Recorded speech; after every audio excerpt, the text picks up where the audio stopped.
You're highly welcome to biology tutorial. I love it when students are interested in studying biology. Okay.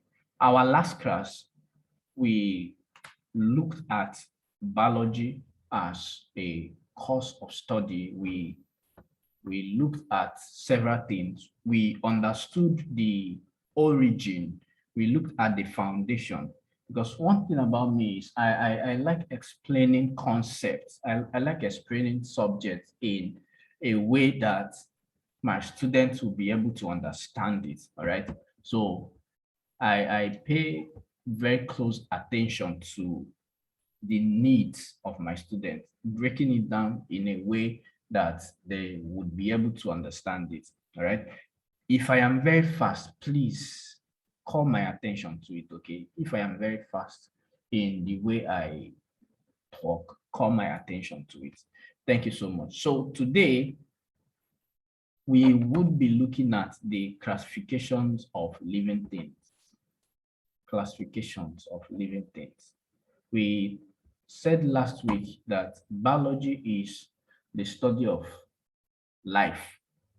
Okay, and we came to that conclusion because we looked at the origin. We said that biology was derived from two Greek words. One meaning bios, meaning life, and logos, meaning study. Okay, and invariably, because of that, the two Greek words, we concluded that biology is the study of life. Okay, biology is the study of life. That is how we came to that discussion conclusion. And then, but we cannot talk about biology without talking about the fact that biology is a part of science. All right, biology is an aspect, a very important aspect of science. Okay, it is a very core important aspect of science. So we looked at some of these things last week. So generally, we can define science to mean a systematic process of study. A systematic process of study. We can define science to be a systematic process of making inquiries, okay, into nature. It is a process whereby you make inquiries, you seek to understand things. Science seeks to understand concepts and things. That's what science seeks to do. So, and whenever science wants to understand something, what they first of all do is they put out hypotheses. All right. They study the problems that, or the likely problem. Hypothesis is like you saying something that you are not really entirely sure. Okay. For instance, let's say you want to work on making plants to grow. You want to work on making plants. If you apply some certain chemicals, that chemical will help the plants to grow. All right. And then hypothesis is you now conclude before the practical that if I apply this chemical on this plant, it will help the plant to grow. That's hypothesis because you have not tested it. Hypothesis is, we can liken it to be untested theory. All right. You have not tested it. You just assume it. It is based on assumption that something is true until it passes through some experiments. When we carry out some experiments and the results from the experiment proves our hypothesis, it becomes a theory. Are you getting what I'm saying? Now, when that theory has been proven over and over and over again, it becomes a law. These are processes in science, right? I hope we are with me. Are you still with me? Or am I going too fast? All right, let's continue. So today we'll be looking at the classification of living things.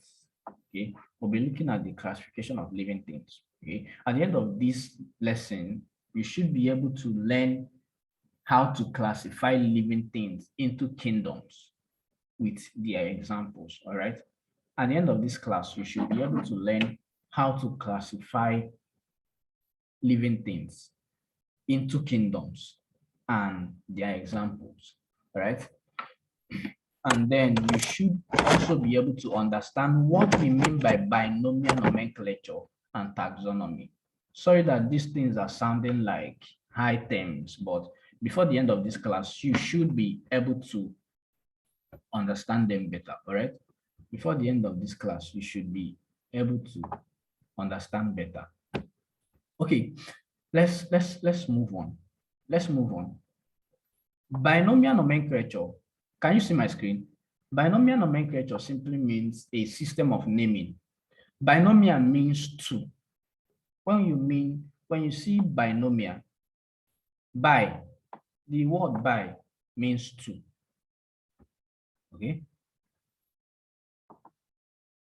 The word bi means two.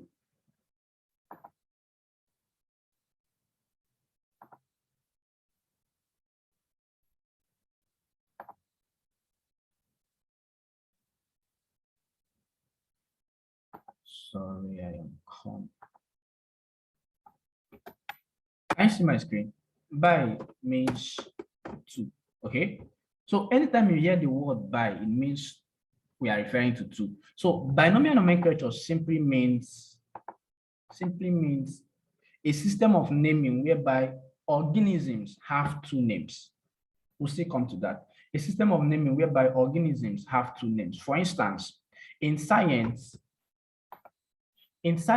for instance, if we want to name human beings, humans, in science, instead of calling them humans, we'll say that humans are what? Homo sapiens. Are you getting me? They are Homo sapiens. Okay. That's what we mean by binomial nomenclature. That's what we mean by binomial nomenclature. Whereas taxonomy means putting organisms in hierarchical order. All right. Naming based on hierarchy. Are you following me? Can you see my screen? Hello. I would want us to respond to me. Okay. Joshua. Yes, we can see it. Okay. All right. Okay. So can you see the taxonomy I wrote on the screen? Can you see the taxonomy I wrote on the screen? Yes, so we can see. Okay. Okay. I just wanted to be sure. Okay. So taxonomy means naming organisms based on hierarchy. We'll still come to that. Okay. So let's move on. Let's move on.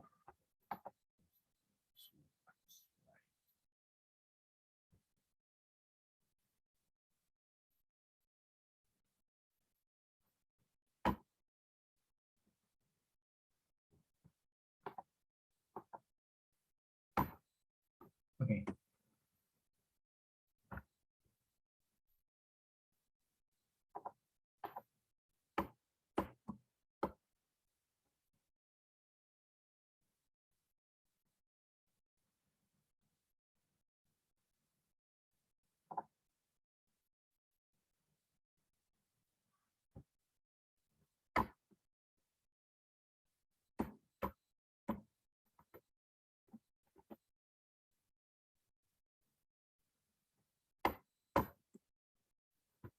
Sorry about the little technical challenges. I don't know why.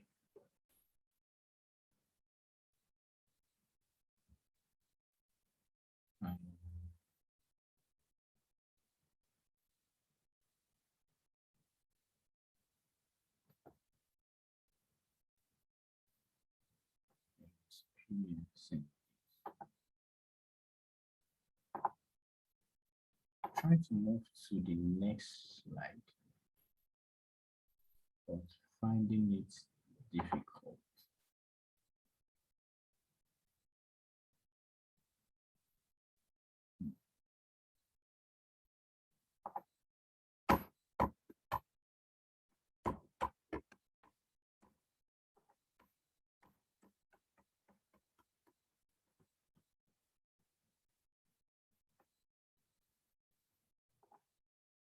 Few minutes, please.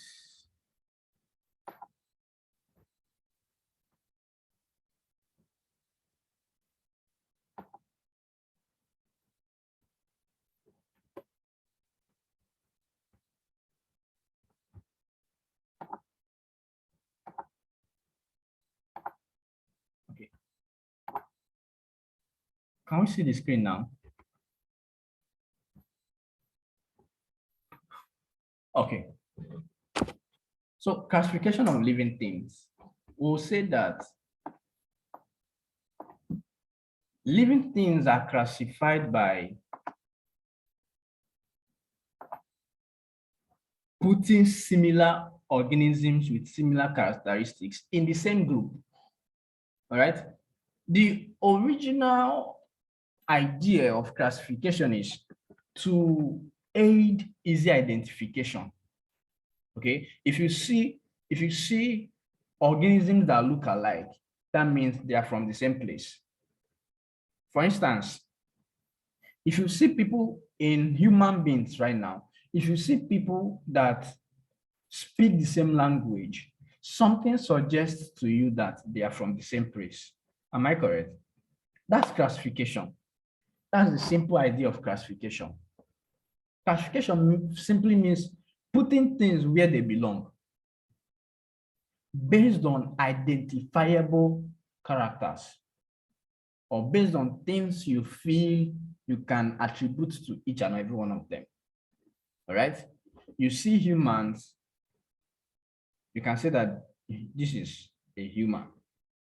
You see a plant, based on the characteristics you can see, you can decide that. You can tell yourself that this is a plant, okay? Based on characteristics, okay? You see an ant, because it has some certain features. When you see another ant, you say that this is an ant, based on identifiable features, okay? That is how the whole idea of classification started. That is how the whole idea of classification started, all right? Putting organisms in groups, putting organisms in groups. That is how the whole idea of classification started. So now the widely used system of classification that we have today, the system of classification that we are using today was initiated by a man called Carl Linnaeus.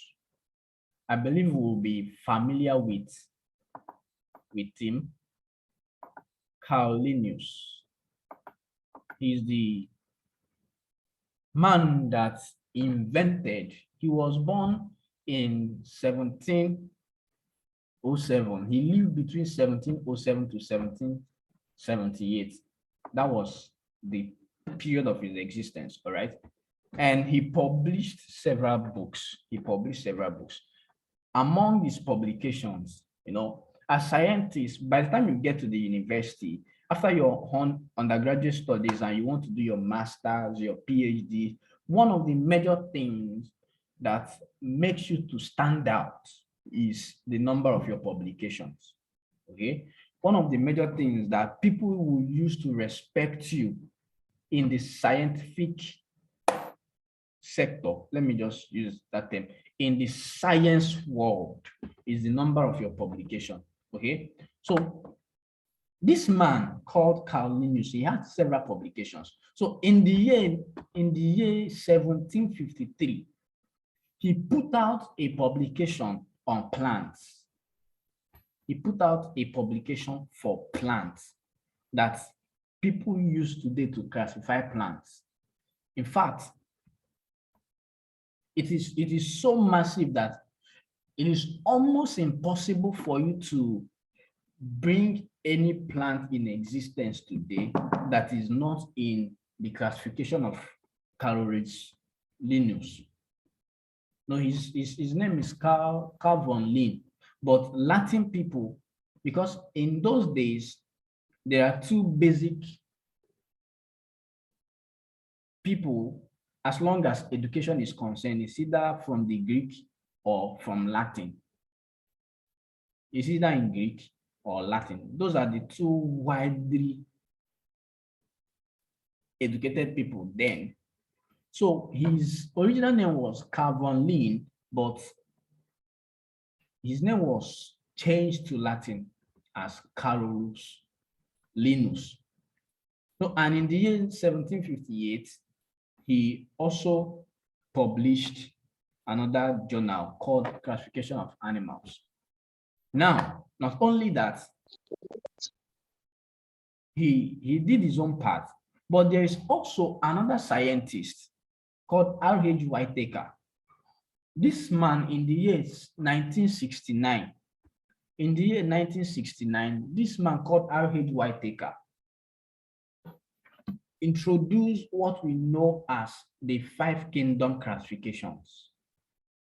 R.H. Whitaker, he introduced what is known as the 5 kingdom classification that the whole science world, as long as biology is concerned, is using till today.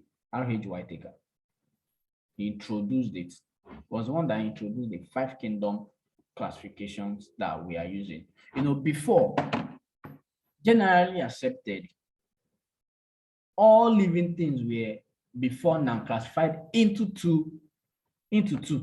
All living things were before now classified into just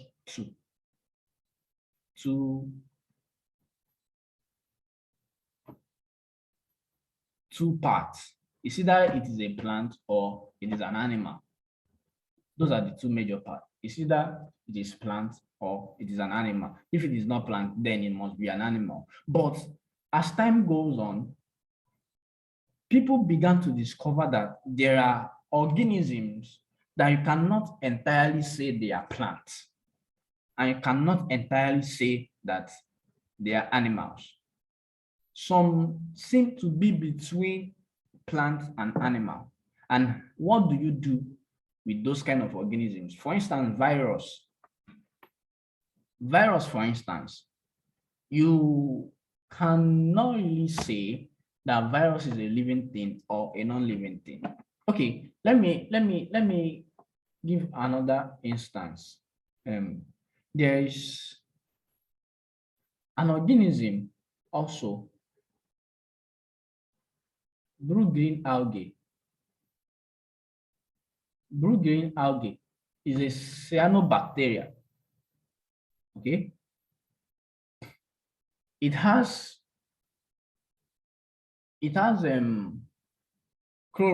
chlorophyll.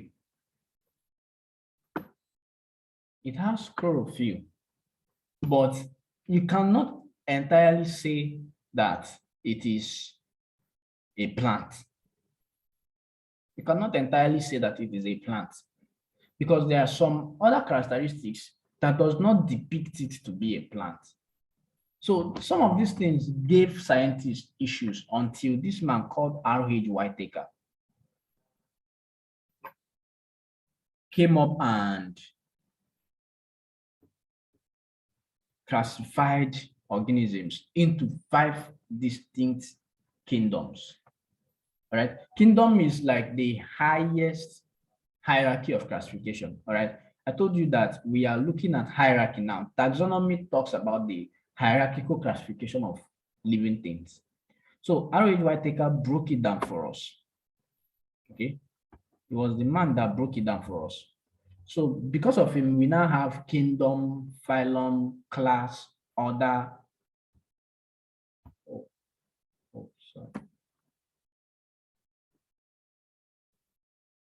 Sorry, this is a mistake.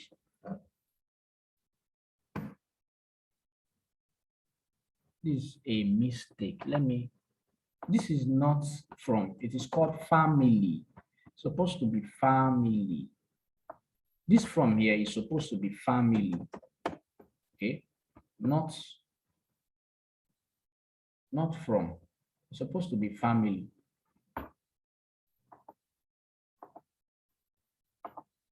Supposed to be family. So we have kingdom, phylum, class, order. Then family, the next group, and species. Those are the hierarchical classification. Those are the hierarchical classification of living things. All right. Okay. So we have kingdom, phylum, class, order, family, group, species. This species here is the least order of classification. It goes from here, from kingdom, phylum, class, order, family, group, species. All right. Now, what happens is this. For instance, kingdom now. Okay, how do I make you to understand? Okay. Now, kingdom is like the general. Okay, all organisms that looks the same, we just put them in kingdom. Now, under kingdom, we'll now begin to consider. But inside these organisms now, there are some that have other characteristics too. Right? There are some that have different characteristics. We now start another classifications again. Right? Then under the phylum also, we now begin to discover that there are organisms too inside that same thing that we can still narrow down and still classify them further. Then inside the class, we discover that there are some things that looks also similar. We still break them down until we now get to species. At that point of species now forms what we know as the scientific name of the organism. You get it now? Species now forms what we know as the scientific name of the organism.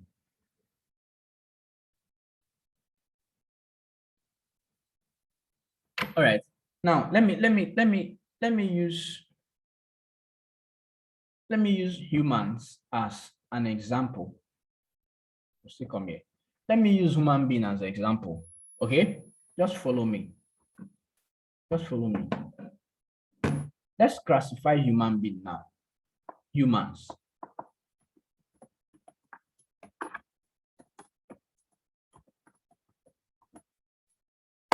As a human being, let's classify.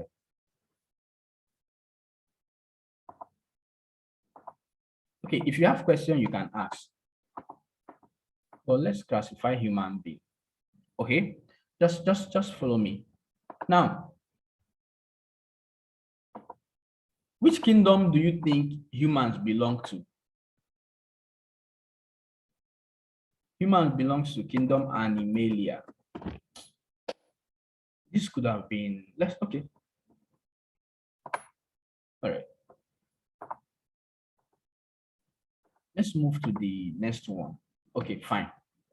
Now, there are basically five. Sorry about this.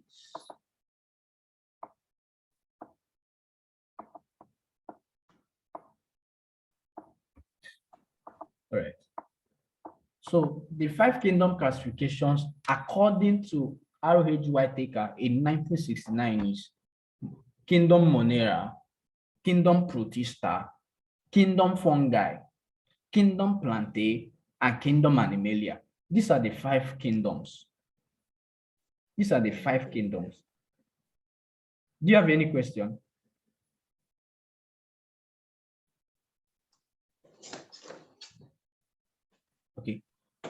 These are the 5 kingdom classifications. Oh.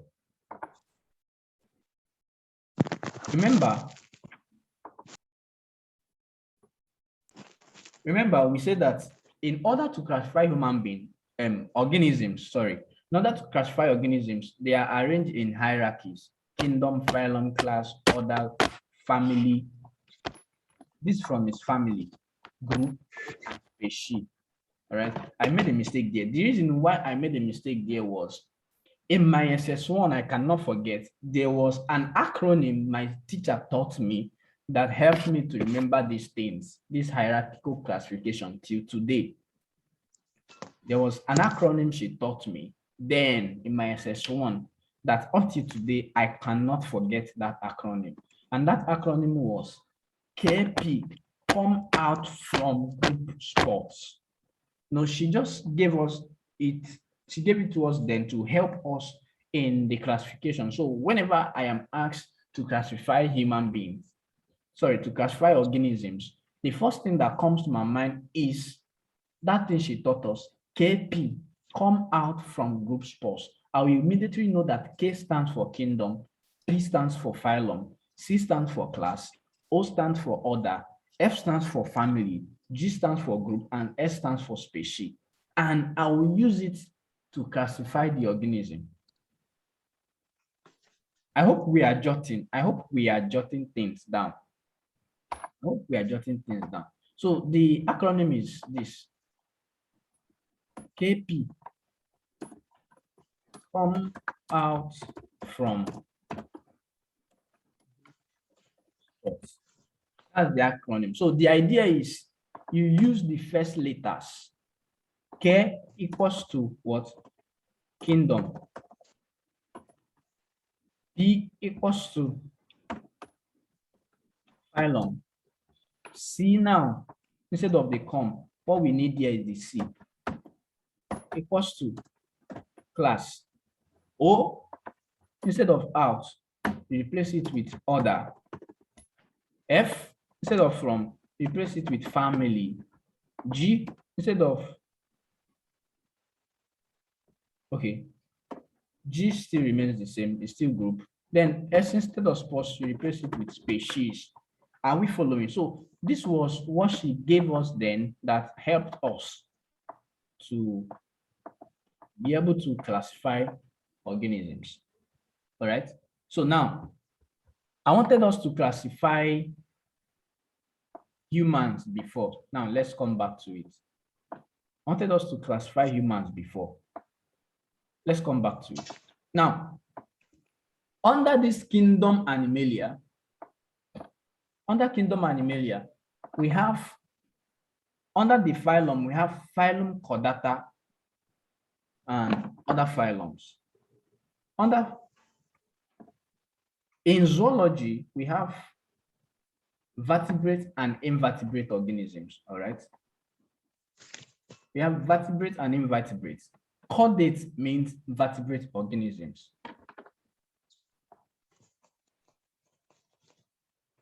Chordate means vertebrate organism.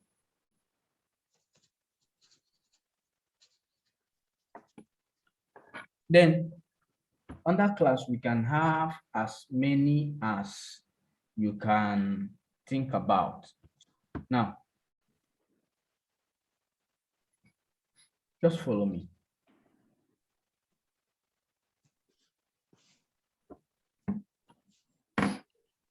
Just follow me. Just follow me. Now, let's classify human.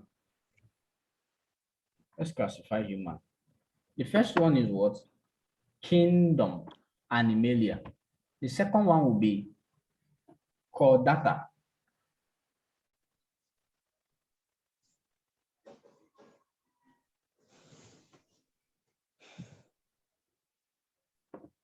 So the second one will be Chordata. Sorry.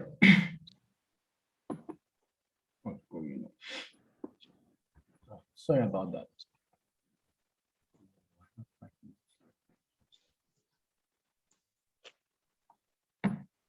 Then In class, we have class as mammalia, who would come to all of those things. All right. Let me be typing it. Phylum. Chordata. The reason why it's called chordata is because of the presence of spinal cord. Daniel. Yeah? Bro.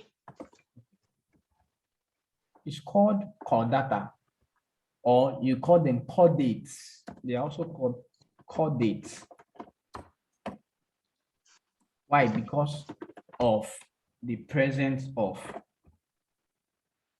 spinal cord. They have spinal cord, or in smaller organisms like there are some organisms in them it is formed as a notochord. All of these things will still come to it. All right, we'll still come to it. We'll take those kingdoms one after the other. We'll take it one after the other. Just that our Zoom classes are basically for 1 hour. All right, the class might be ending in the next 3 minutes, and if it ends, I would like us to rejoin immediately, almost immediately. If it ends, let us rejoin almost immediately. Now, the class here, we have mammalia. And why is it mammalia? Because of the presence of what? Mammalian gland. Mammalia, because of the presence of mammalian glands. All right. Okay. Then other. We have primates. Why are they called primates? Because they can stand. All right. They have hands, they have bone, they have all you need to stand. They have teeth. That's why they are called primates. They have collarbones. There's presence of eye. There's presence of hands and fingers. There's also presence of teeth. That's why they are called primates. All right. Collarbone, eyes, teeth. Then what else? Hands. Okay. Then the next one will be hominidae. Now, family. One thing you should always look out for when you are classifying organisms is the AE that ends with it. Anytime you see AE at the end of anything, it means that thing is talking about the family. All right. And the reason why they are called hominidae is because they can stand. They can stand. They can stand. They are also called hominids because they can stand. All right. They can stand upright. That's why they are called hominidae. Then the most popular one we know, the group, they are called Homo. And then the species, we call them sapiens. Now, in evolution, we were told that our forefathers are Homo erectus. All right. We're told that our forefathers are Homo erectus. Now, I hope I am not confusing you with all these plenty things I am writing here. I hope I'm not confusing you. Please, if you are confused, let me know.